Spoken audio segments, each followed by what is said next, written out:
How's everyone doing? Doing good. How are you guys? Good. Loving this book, getting into it. Yeah, we're reaching close to halfways, right? Mm-hmm. Halfway point. How Yeah. exciting. So today's podcast, we're going to be going over pages 84 to 168. No, 173. Chapter 4 through chapter 9. Okay. That's better, yeah. Nadie likes to end the chapter. I like to end up the chapters. Just, And I like to pretend that I know what pages. And I like to go by the page. All right. So, I'm finding that this book actually has so many activities, and I know that the way we started our book club was really with an emphasis of being able to do a little a day, right? And I think with work, my business, being a mom, doing the activities has been hard. It has. It's a workbook. Like, you literally have to stop probably at least once in the chapter to write down things and brainstorm, and even at times go back because it just doesn't click there at the time. yeah. So, we want to obviously encourage to still continue with the 4 pages, but probably just keep in mind to give yourself more time. Yeah. Or, myself, if I have to do the workbook, I have to wait for a weekend. 'Cause my 4 pages a day, it's I barely crunch time. Mm-hmm. Yeah, I get it. Don't get me wrong. A lot of these activities are what I would do in a therapy session with my clients. But at the same time, some of the activities in here, I would just focus a 45-minute session on that activity. On one activity. One activity. So, we'll It's go through what some of them are, but it is a lot. Now it makes sense how she says, this is even a good book to bring into a therapy session. Yeah. So, I have one client who is already at the end of her treatment, and we're doing just a monthly check-in. So I was like, okay, you need to get this book.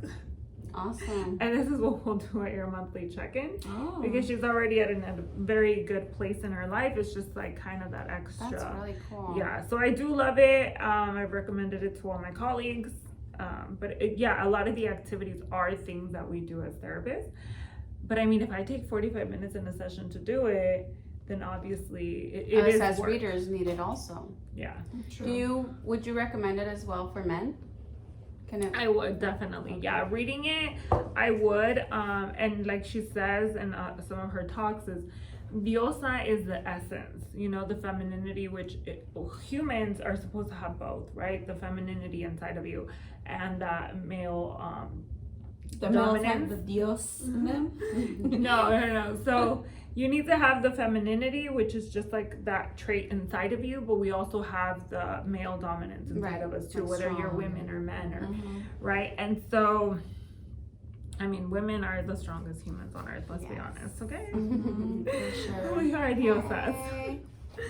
All right, so we start off with recognizing your soul traps and really going through them. There's 7 soul traps. 7 of them. Did anybody feel like one of them stood out to you?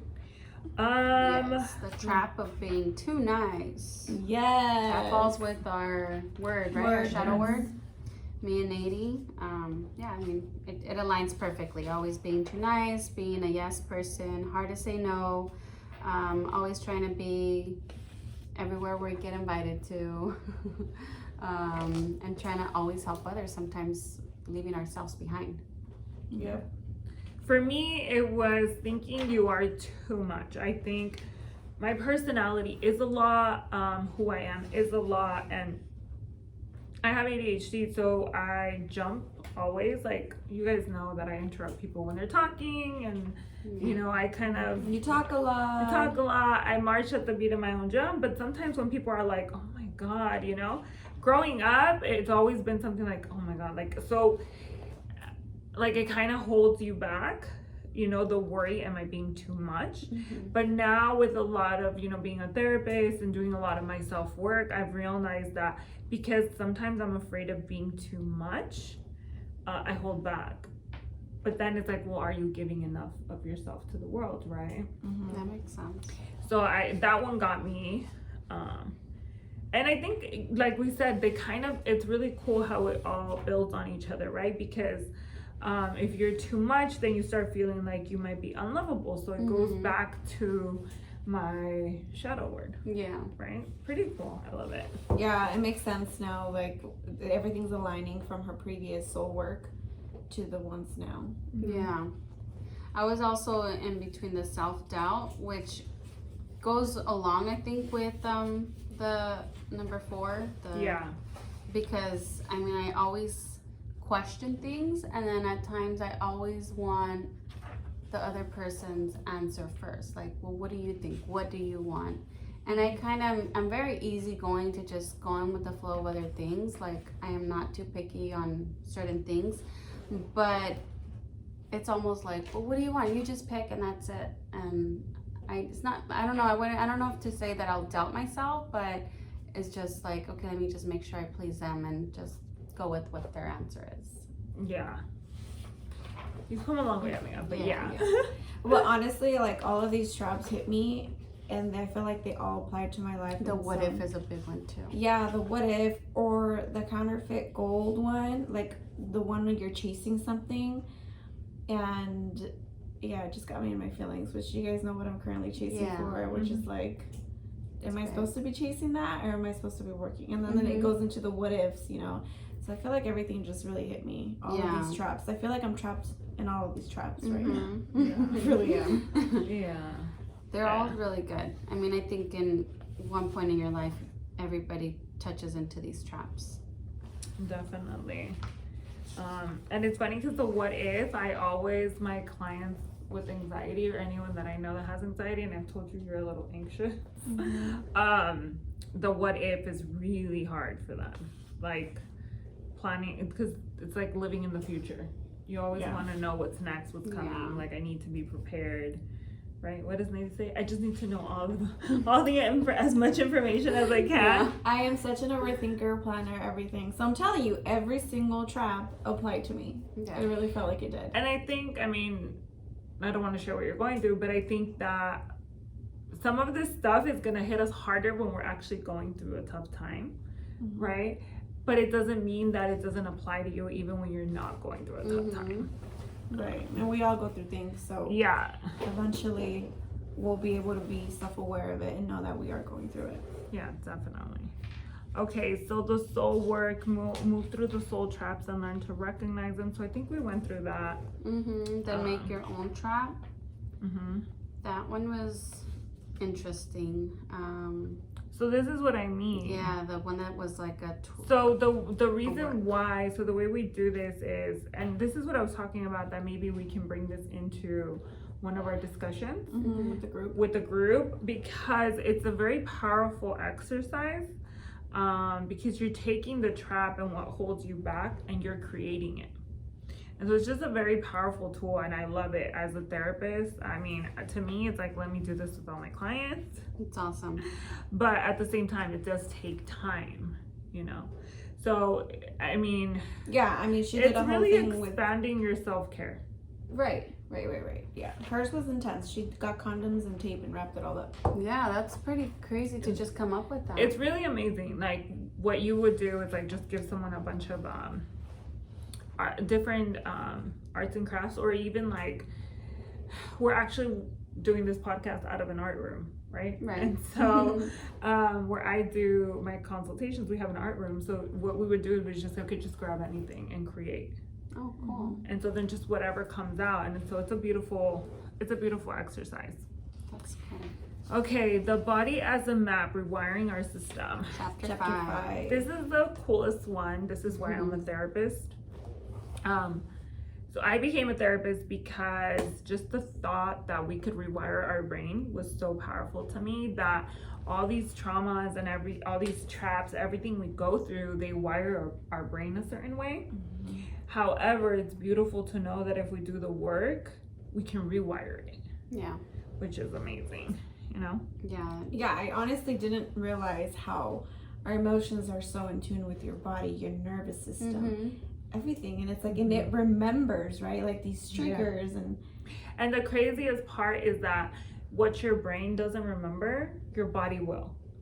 So you can be in an environment where it's a trigger, but mentally you're like, I'm fine. But you start feeling nauseous, or you start like shaking a little, and you're like, what the hell is going on? Why do I feel like this? Or feel a little lightheaded, and it's because your body's like, well, you don't remember, but I do. That is crazy, yeah. So I love this. Someone who has experienced trauma also has gift to offer all of us. In their depth, their knowledge of our universal vulnerability and their experience of the power of compassion. So when we did Dare to Lead, my values are authenticity and compassion, because I know that the only thing that can really heal you and make a change is the compassion part, right? And so that is so powerful. And we always say, don't let your pain be in vain. So make sure whatever pain you're carrying, you can transform it, because people with trauma, they have so much to offer because they've learned so much from it. Yeah. Right. So what else stood out to you guys? This was a lot about this the one body. was very interesting for me, because I learned on how she described her first panic attack. And I'm actually dealing with this right now with my bonus daughter. She actually had no idea, and I never experienced them. I've only helped people who go through them. So I learned how to ground them back and be there of support. But I mean, and they try to explain to me how it feels, but I've never heard it like as a beginning stage. And she told me, like, I was just so upset, and I just felt like it was weird. I've never felt this in my body. Like I was hot, and then my hands were sweaty, and I just, like, I wanted to yell, but then I couldn't breathe, and it was just everything everywhere. And I was just like, what is she going through, Yeah. And she's been having them flare up a little bit more often when certain things come up. And as she described this, her very first panic attack, and she was, I think, like 14. And then just like Jess says, she was just walking to the pizzeria, and my body began to feel strange. Like, it's not even her thoughts. It's right away the body. My thoughts raised, and fear cremated every part of my body. My skin was blazing hot, and my cheeks flushed red. I was convinced that everyone around me could see it. They knew that I was going insane. I was intense and horrible feeling that I now understand was the consequence of constantly living in a high stress environment full of yelling, cursing, hitting, and breaking things.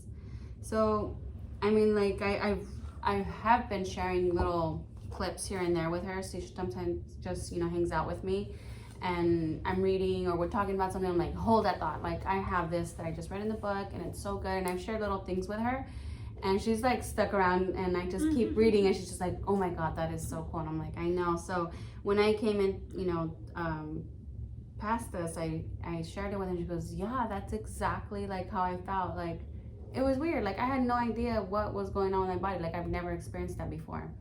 And I was like, yeah, like, I mean, we're gonna start to learn how your body reacts to things, and we'll pinpoint them on what they are, and know that they're there. Like, let's acknowledge it, and let's see how we, go through it. Yeah. But that was a really good one. Like, we talked about it for a good while after reading it. Yeah, I highlighted on page 104. So I think I have a new book to read, Waking the Tiger. And that stood out to me because based on what I'm going through, it says how, like, you can go ahead and use affirmations and wish it away, whatever you're dealing with, and convince yourself that the past is past and you shouldn't dwell on it anymore, right? I might get a little emotional. I know, I was like, this is so her. Yeah, it was, When I was reading that part, I was like, oh, this is, because I mean, we read a lot of self-help, right? We've been doing a lot of that, but it's one thing to be positive, but we can't go to positive without first acknowledging the negative. And go through the negative, yeah. Okay. That's why we're here, reading it together. So one thing that really made me sad, and I don't know if you guys noticed this, and I think this will help you a lot, the somatic guided journey, okay? So somatic work is the most amazing work, which I think will work really well with you. Okay. Because, I'll take it. And for me too, I'm the exact same way. we're very driven to always be strong, right? And so it's hard for us to pinpoint our emotions and our thoughts. So when we can't do that, our body can explain to us what's happening. So what somatic work is instead of focusing on our thoughts, we just focus on our body, right? And so these meditations are just supposed to help you go through that. But what really bummed me out was that she tells you to go to her website. I couldn't find them. Could you guys find them? No, I didn't go highlight look, it. but I was like, okay, this is something that I need to take time to do. I have Diosa meditations. No, I haven't.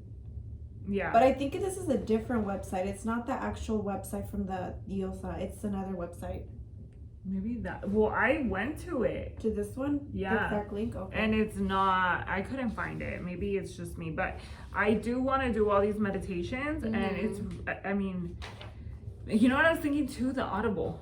Oh, yeah. I did these. doesn't. I read these. It was beautiful. Yeah. And she's got the music playing in the background and just like her Let's voice. just all get the Audible. So we I can do- really, amigas listening, I encourage you to do this part. Do the page 108, and I think it ends On Audible. on Audible. Yeah. Yeah. So just do this whole chapter, because pretty much going into the part 1, part 2, and part 3, that's pretty much what it is. And she goes through the breathing techniques with you too. Yeah. So like you do 1, 2, 3, and it was. And the thing so is good. that it's somatic work, and people like me, we need somatic work because we can turn everything into logic.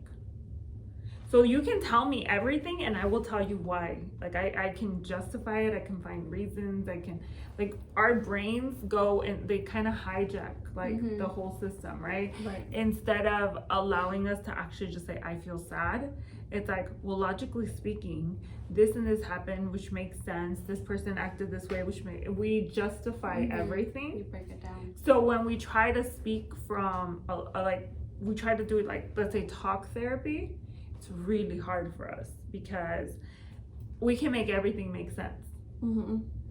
Right? Like everything has an answer. Everything needs to have an answer. And so, but our bodies don't work that way. And that's why it's good to go into our body, you know? Yeah. So we got to try this one, Audible. Yes. Nady, was there more to that book that you want to read next? She just recommended it to help with kind of, like Jessica said, getting in tune with your body and not so much of putting it out. Hiding it in your brain, Yeah. or telling yourself it's past and done with when it's really not. Yeah. So I obviously highlighted one of the mantras, and then tools for trauma. Grounding is the most important thing for panic, for anxiety. Grounding is always going to be your best friend. I highlighted on 121. Trees are particularly powerful teachers when it comes to demonstrating how we can live in the world in a way that is both deeply rooted and infinitely flexible, right? So we can be very rooted in something, like nothing's gonna shake our core, but parts of us can always bend. Right? Yeah. Right. So that one, and grounding's great. I think anyone that can get outside, do some walking, anyone that I work with, walking outside is the most powerful thing. I have people that are like, Jessica, I work out 2 hours a day, every day at the gym. I'm like, I don't care. You're gonna go for a walk outside. That's good. Yeah. Because you need that nature. It really grounds you, and it goes back again to the body work. I highlighted on 120 the blockage. Yeah, I did too. I felt like that one was another one. Yeah, you might feel some blockage at first, but that's okay. Drop beneath any self-judgment to place of unconditional love for yourself. Then say out loud, may I be happy, may I be free, may I be at peace, may I be able to live in this world with joy and ease. And I obviously highlighted that too, because that's how I want to live, guys. Yeah. And then she goes through some good things. Tapping exercises you can find on YouTube. So if you need some guidance with tapping, and the way tapping works is kind of like acupuncture. You know how acupuncture, they find every point where your nerve endings are. So with tapping, you kind of tap on those areas. so that it can bring your body back down. So tapping, you have different ways of doing it, but there's a lot of great exercises on YouTube. We got some aromatherapy. We have a diffuser in each room. Nice. Good job. So And then EMDR, that one's obviously with a therapist. I am not trained, but I'm looking into it. Cool. Resourcing. Okay, this is just creating a safe space. And then I didn't do the soul work for this one. I don't know if you guys did. You're the only one that did all the meditations. So I did the meditation, but I didn't do the soul work. So this is actually the best mantra at the 127 for anyone who's an anxious person. Because if you're an anxious person, even a depressed person, I say depression lives in the past and anxiety lives in the future. But the only place we should live is now, right? So the mantra is, this is not now. And right now I am here, safe and grounded in my loving arms. So if you have trauma in the past, we don't live there anymore. And if you're scared of what the future will hold, we don't live there either. So in the now, I am safe. Yeah, that makes so much sense. Like, you only bring on more stress to yourself for things that are, you know, in the past that are not in your control or are done. You can't do anything about it. And the future that are not in your control, yeah. The only thing you can do is breathe the air of today. So don't forget that. So hard to do. Yeah, one of Daily my reminders. For me. because you live in the future. All right, Wounds to Wisdom, chapter 6. I can be changed by what happens to me, but I refuse to be reduced by it. So this one is very powerful for trauma. We have to remember that the things that have happened to us don't define who we are. And a lot of times that's the problem, right? We assume that because we went through certain things, we are those things. Right. Because people do things to you, you know, categorize yourself on that too. So, what did you guys think about this one? I mean, I just want to say her stories are intense, right? Like her boy stories and her, you know, it's crazy. Her dad leaving and all. It is sad. Yeah, so she has very intense traumas. Yeah, it's nice to see that. I mean, not nice, but to know that she shares these experiences as raw and as scary. I mean, even at times I get a little teary-eyed reading about them, you know, as her being a little girl and how she goes so much in detail of crying and just begging. It's just, she's a normal human being that has gone through trauma as well, that you can not resonate, but at least know that she really has gone through it herself and has put the work to, you know, get herself back, you know, to her soul work. So it's like, if she can do it, ladies, we can do it. Okay, whatever our trauma is, we can do it too. Yeah. So she helps you explore your wound. Let me see. And I like how she goes through some examples of wounds that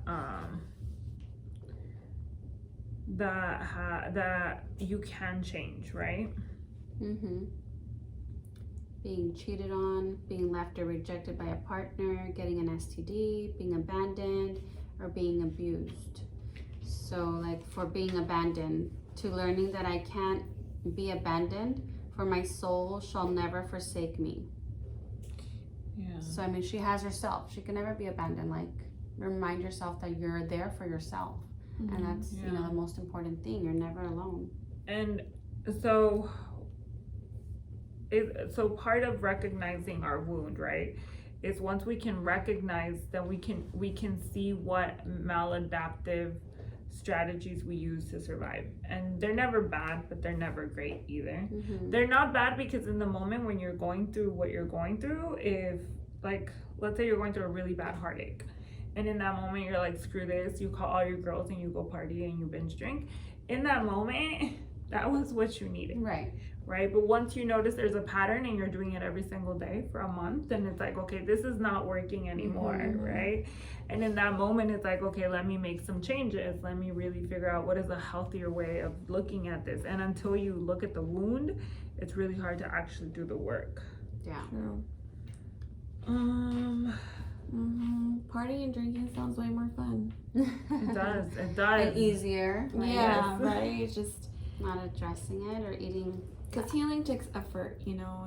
And even being aware of it, it's the first thing you got to do. Yeah, like she said a couple times, like it's gonna get uglier before it gets better, you know. But I always tell everyone, getting better is like cleaning your closet. Que flojera. First of all, so when you're cleaning your closet, it's funny because when you look at it, you just make a bigger mess. Yes. Oh my God. That's Right? so The true. mess gets so bad. Like, So like I always tell people, like, if you go to therapy, I want you to know you're gonna feel really shitty. And if you feel horrible, then that means that you're on the right path. Yeah. And I'm like, but slowly, so the way it works is you take everything out of your closet and then you start thinking, okay, do I really still need this? Yeah. And you toss it out. Did you guys ever watch that Netflix not documentary, but the lady that helps you how to organize your closet? No. It was a very I watched Hoarders. popular thing Well, going on. technically, there's a lot of hoarding going on inside of us sometimes. Oh yeah. Yeah. And we need to- way thought too of that, much. yeah. And we need to toss some things out. Mhm. And then we get to decide what we want to keep, right? Our past is not bad, right? There's so many great things. You've like she lost weight. says- You've gained weight. But like the she trend says, has like, changed. So you can carry with you, I was cheated on, or you can tell yourself, okay, what can I keep from my past? And what you would keep is learning to trust my gut when things feel off. That's what I'm gonna take, right? So the next one I felt it, being left or rejected by a partner, to learning that I can take care of myself and be happy on my own. You went through that. I went through that. So when my husband started his business, right, he was devoted 110, where I felt like he was rejecting me. Which I feel like I can talk about that because that was, years ago, but that was me. You guys saw me. I was like, he doesn't love me. Yeah. I'm not priority. And he's like, Yeah. girl, I'm trying to work. And I mean, we're kind of early on in the marriage, so it's like, what's going on? This is not how I pictured it. Yeah. So, okay, so doing your wound exploration, I think I was able to, I want to say that I identified my wound, and kind of what I went through. But one thing that she does say is be curious, because that is the best way you're going to be able to find some solutions. Okay. And then the wound soul work for this, it's kind of like, what is the wound? The one thing that I loved was the question, what is the medicine on the other side? Right? So like I went through this, but what will I get on the other side? Like, what is my reward? Did you guys do the mirror exercise? That one was cool.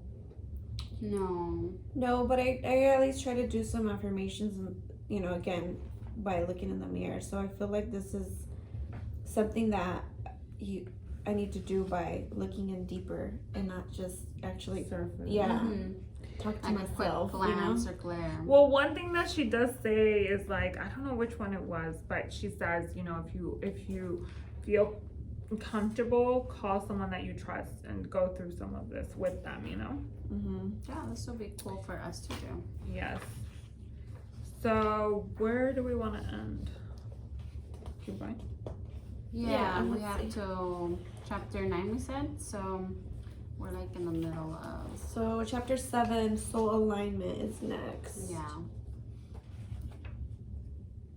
So fear versus gut. Are you being psycho or are you being intuitive? That's a good one. It's so funny because like I think that I always go with the logic, so I always do what is right, and I sit there and reflect. But in my head, I think of everything too. I'm like, what's going on? Why are they acting that way? Why is this happening? And then I reframe it for myself. But I've had a lot of practice with it, but it's so cool how she talks about like, okay, is this my own insecurity or is this real? Really happening? Yeah. And she talks about how when you're drawing your boundaries in your relationships and things like that, how once you learn to get to your gut, and you make decisions, you won't feel so insecure about them. Okay. Right? Like if you do the soul work. Yeah. So like, for example, when I have a wife or a husband come into my office and they're just talking about the wife or the husband, I go, they're not here. So we are not doing couples therapy. We're working on you. And I always tell them, but I will let you know that if you work on yourself enough, the decision to leave or the decision to stay will be one you will be very comfortable making. Oh man, that's really nice to hear. So some people will go to therapy thinking it's going to help their marriage, and it completely destroys it.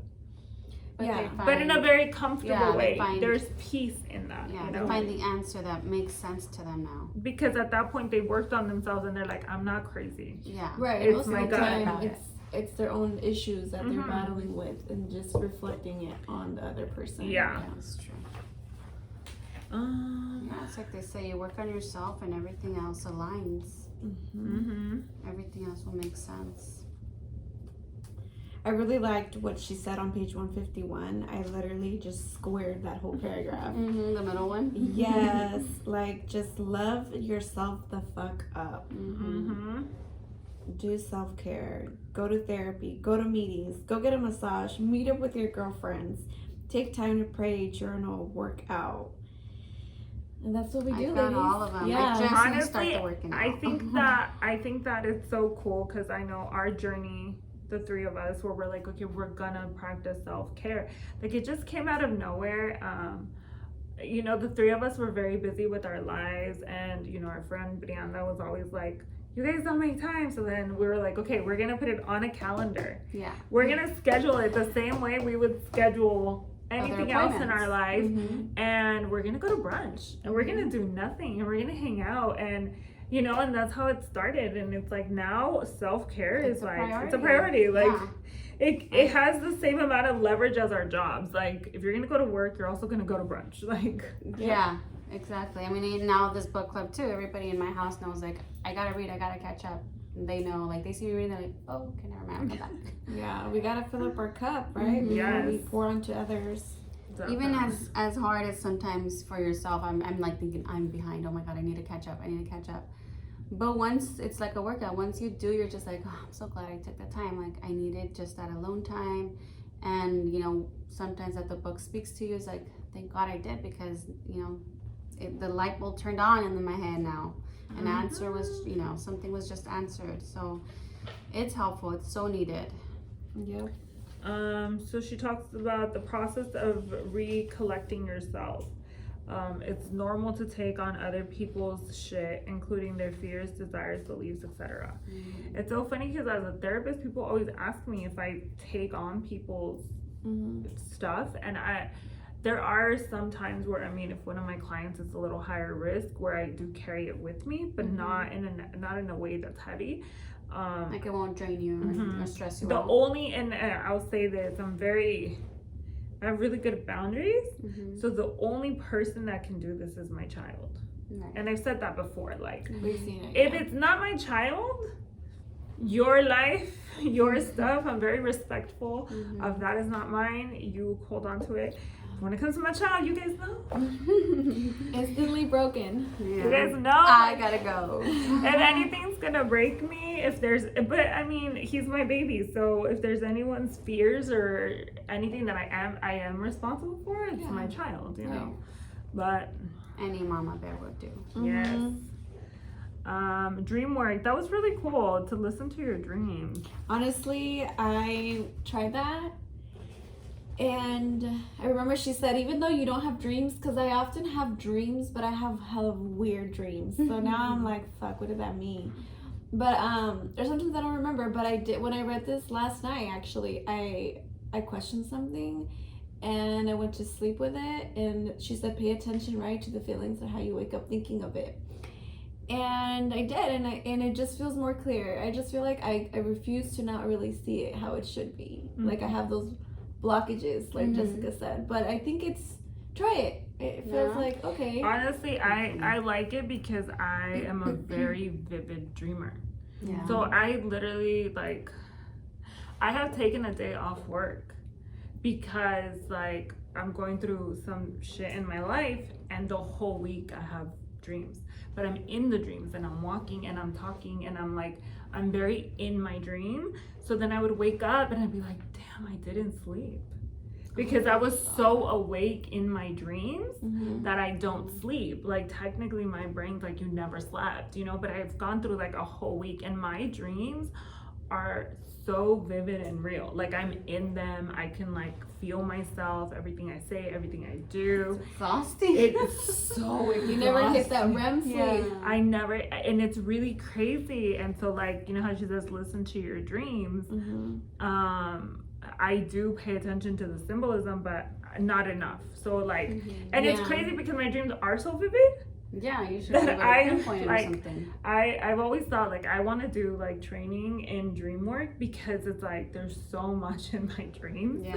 I'm like, I need to understand them. Yeah, I was talking about the dreams with my bonus daughter last night, and she was just like, I really think like I take control in my sleep. I do. And I was like, what do you mean? And she's just like if I know I want to wake up, I literally like, I don't know how to explain it, but I just, wherever I'm at in my dream, I just lay down and I go to sleep in my dream, and then I really am able to go back in real person and wake up. And I'm like, what? She goes, yeah. And then other times, like, you know, that I'm like yelling, you know, or I want to wake up, like I also just hold my breath, and I don't know, she explains to me what she does in her sleep, that she knows she's like conscious of what she's doing in her dream, so that she can come back into like wake up in real life. I'm like, oh, okay.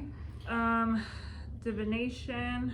She went into asking for signs from spirit. I thought that was amazing how she said she got in touch with her grandma Maria Luisa, and how she asked for that sign, and it was like peacock, right? Or for her photo shoot or something. Feather.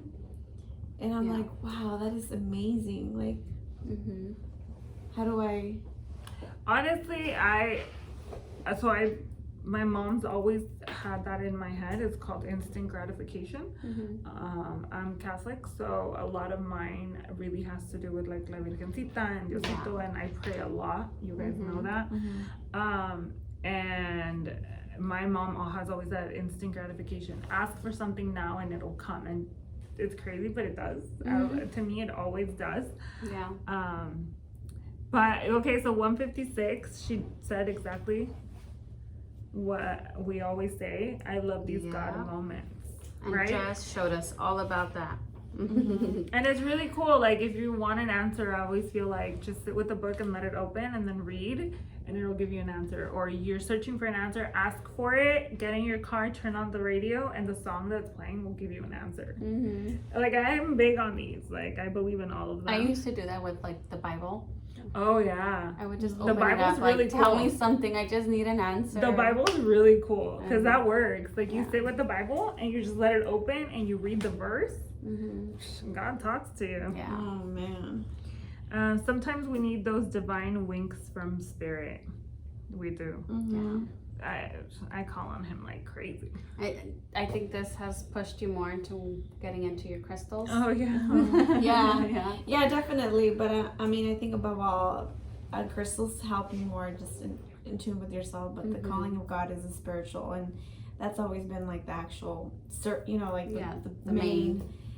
the main thing that we've always gone to. Yeah, the base of everything, right? That I have a Virgencita and a little Diosito on my altar, right? That she recommended for us to create. So yeah, that's definitely something that I'm gonna try. I'm gonna try the Bible one, but the Bible one is so cool. It is. Because I need answers, girl.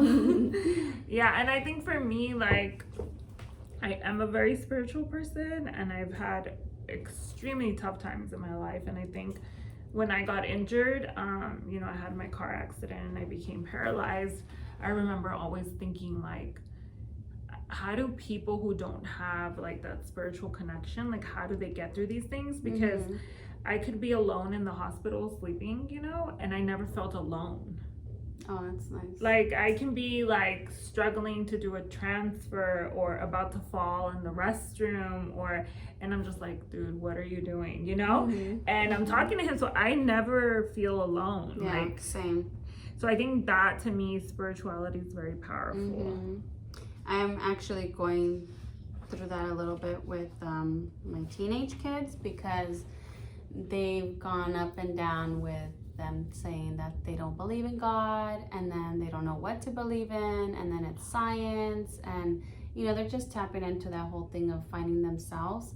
So I'm like, look, I am not gonna push you into a certain religion, but you do need a higher God, a higher thing that you are gonna believe in. Like when we went to Sepa, he says, whatever your God is, whatever the higher up is that you believe in, that's your main one. Like that's the one you need to go to. And that's what has stuck with me. I'm like, I don't care what religion, but you need to have a higher one that you go to find faith, to find hope, and just to talk to and release everything, because that higher up is there to help you. Like you need it. I think when people hear spirituality, they think religion, and it's definitely not that. Right.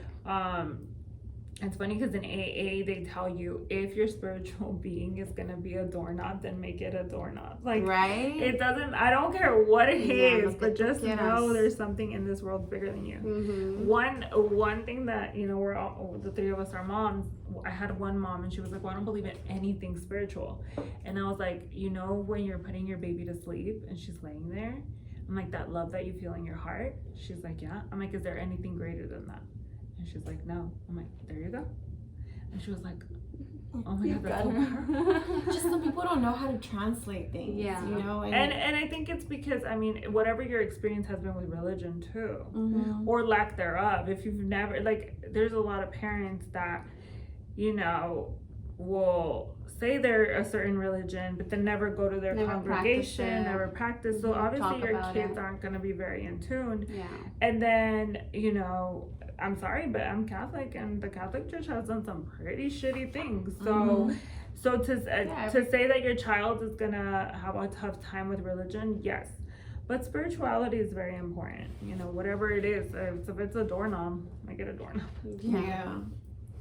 I tell people it could be energy, right? The energy of the world. I'm big on vibes. If I get the wrong vibe from someone, I'm like, my energy is not matching. I cannot, and people think I'm crazy, but I'm like, I'm sorry, the energy is not there. When they were very confused, I was like, look, I don't know what religion or what things you guys are following right now, but we had family that were sick with COVID in the hospital, and I was like, send those positive vibes, whatever it is. If you're not praying or you are praying, just send those vibes, because that family member needs it. And they're like, okay, fine. Well, and then chapter 8 is pretty much the intimacy with yourself, and she gives just tips on how to, you know, do self-care.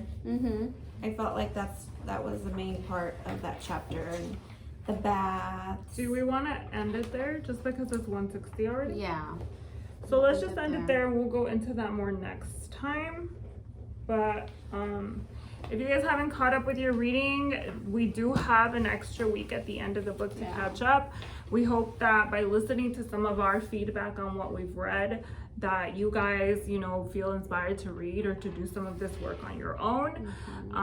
You know, if you are following us on YouTube or any other platform, just, you know, share with your friends and, you know, subscribe. Some of the work with them, you know, the mirroring one.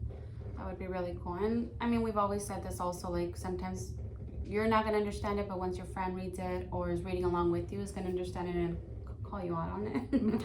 Or just tell you, girl, read this part. So we hope that everyone's loving the book as much as we are. And like I said, if you're listening on YouTube, subscribe, hit the like button, and get our notifications, right?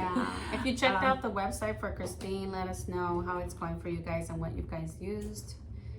And if anybody has signed up for her, her retreats, those sound amazing. That sounds so tempting to do. We're gonna have to do something like that, the three of us, and we'll check in with you guys and let you know. But for now, thank you for listening, and bye, amiga. Bye.